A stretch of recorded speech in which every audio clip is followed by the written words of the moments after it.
So, which is more dangerous, voltage or current? The easy answer here would be well, current, but that would be oversimplifying things, so let's look at it in a little more detail. The voltage is the potential difference between 2 points, like say a wire and the ground.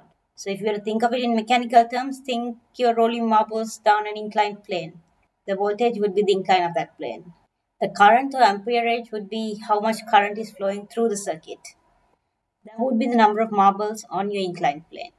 Another important concept here is resistance. That is, how much material resists the flow of current. Think of it as the friction on the plane. What causes damage to human tissue or anything else that is electrocuted is basically how much current flows through it.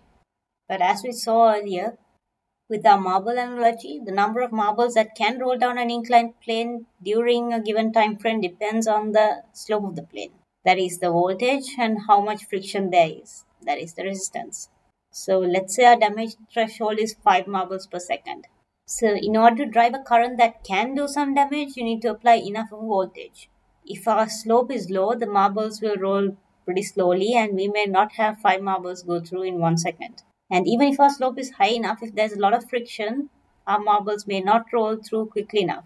Again, if the friction is too high, we can increase the incline, the angle of the incline to compensate. In the same way, a material with high resistance will have, well, a high resistance to the current flow, so you will need more voltage across it to create the same current. Basically, what we were discussing so far was Ohm's law. P equals IR, so that means the voltage across the conductor is proportional to the flow of current through it, and that ratio is the resistance. So there is another scenario where the 5 marbles would not go through. That is if there weren't 5 marbles at the top of the slope to begin with.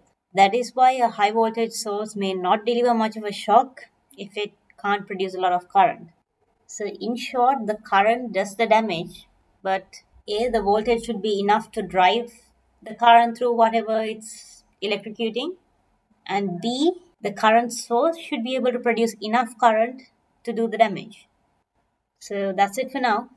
If you have any questions, please ask in the comments and see you next time.